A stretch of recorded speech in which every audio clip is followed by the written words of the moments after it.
দুঃখে যাদের জীবন গড়া, তাদের আবার দুঃখ কিসের? আর এই বাক্যটার সাথে আরেকটা বাক্য আমি বলি, যাদের জন্মই হয়েছে প্রতিনিয়ত মৃত্যুর অপেক্ষায়, তাদেরকে আসলে মৃত্যু ভয় দেখিয়ে দমন করা যায়। দর্শক, মার্কিন যুক্তরাষ্ট্র এবং তাদের মিত্ররা লোহিত সাগরে আসন গেড়ে বসেছে।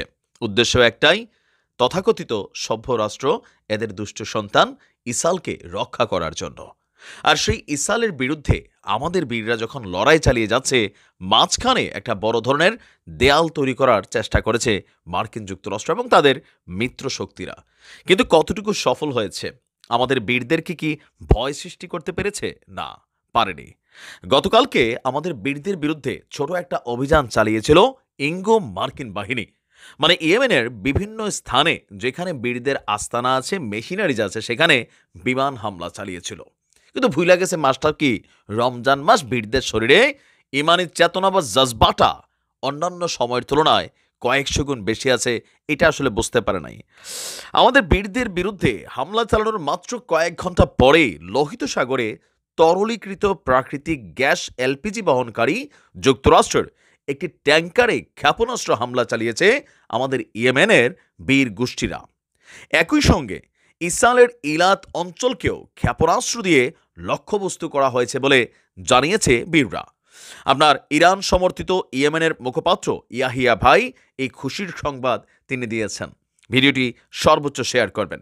তিনি বলছেন যে নৌবাহিনীর ক্ষেপণাস্ত্র ব্যবহার করে লোহিত সাগরে মাদো নামক যুক্তরাষ্ট্রের একটি ট্যাঙ্কারে আমরা অভিযান চালিয়েছি। একই দিনে ইসরায়েলের দক্ষিণের ইলাত অঞ্চলেও আমাদের ছোড়া ক্ষেপণাস্ত্র গিয়ে আঘাত এনেছে। সামুদ্রিক যান চলাচলের গতিবিধি পর্যবেক্ষণ এবং অবস্থান শনাক্তকারী সংস্থাগুলো বলছে, মার্শাল দ্বীপপুঞ্জের পতাকাবাহী মাদা নামের ওই ট্যাঙ্কারটি সৌদি আরব থেকে সিঙ্গাপুরের দিকে রওনা হয়েছিল। তবে ট্যাঙ্কারটি মার্কিন যুক্তরাষ্ট্রের বলে দাবি করেছে আমাদের বীররা। আপনার কি বলা হয় যে লোহিত সাগর এবং এইডেন উপসাগর প্লাস বাবাল মানদেব এলাকায় চলাচলকারী বাণিজ্যিক জাহাজগুলো যেই রাষ্ট্রেরই হোক, বিশেষ করে যদি পশ্চিমা রাষ্ট্রগুলো যারা আমাদের বীরদের বিরুদ্ধে অবস্থান নিয়েছে, যাদের ব্যবসা বাণিজ্য কূটনৈতিক সম্পর্ক ইসরায়েলের সাথে কানেক্টেড, কোনো জাহাজকে ছাড় দেবে না।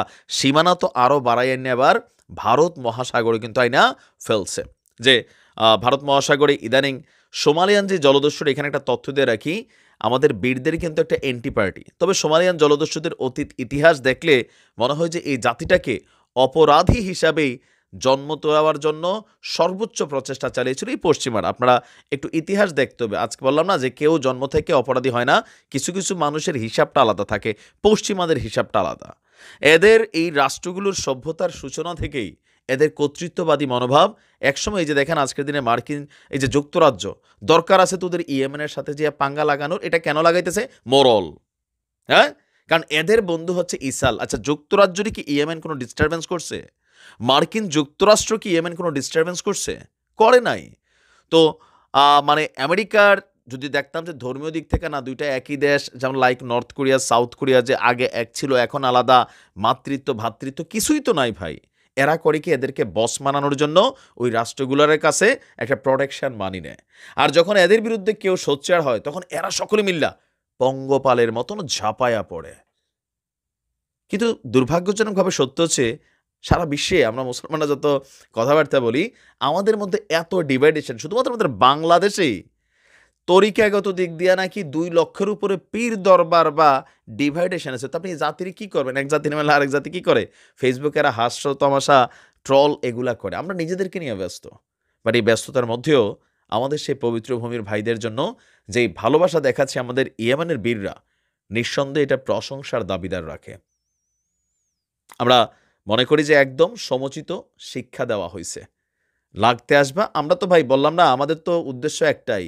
জন্মই হচ্ছে একদিক দিয়ে ভাই, ওইদিকে মনে করলেন অভিযান চলতেছে, আকাশ থেকে বোমা পড়তেছে, এদিকে বাচ্চারা জন্মাইতেছে। এই বাচ্চাটা প্রতিনিয়ত তার মা তারে নিয়ে সকালে এক জায়গায়, বিকালে এক জায়গায়, রাত্রে আরেক জায়গায়, তার জীবনটাতে কখনো আমার আপনার মতন সুকুন কোনো টাইমে আসে নাই। তো এই বাচ্চারা আপনি কিসের ভয় দেখাবেন? আমরা একটা আকাশে ঠেড়া মারলে দৌড়াইতে দৌড়াইতে বাড়ির মধ্যে চলে যাই। 10 জন মানুষ একসাথে বসে আছে, একটা সাইকেলের টায়ার ব্রাস্ট হলে দৌড়াইয়া ভয়ে মনে করলেন দোকানের ভিতর ঢুকা যায়। আমরা হচ্ছে এই জাতি। আর প্রকৃত বীর তো হচ্ছে ইয়েমেন, ইরাক, সিরিয়া, আফগানে বা আমাদের ফিলিতে, লেবাননে একটা বিশেষ অংশে জন্ম নেওয়া সেই মানুষগুলা। এদেরকে দমানো তো সোজা না। আমেরিকা ভুলে গেছে। ভালো থাকুন। আসসালামু আলাইকুম।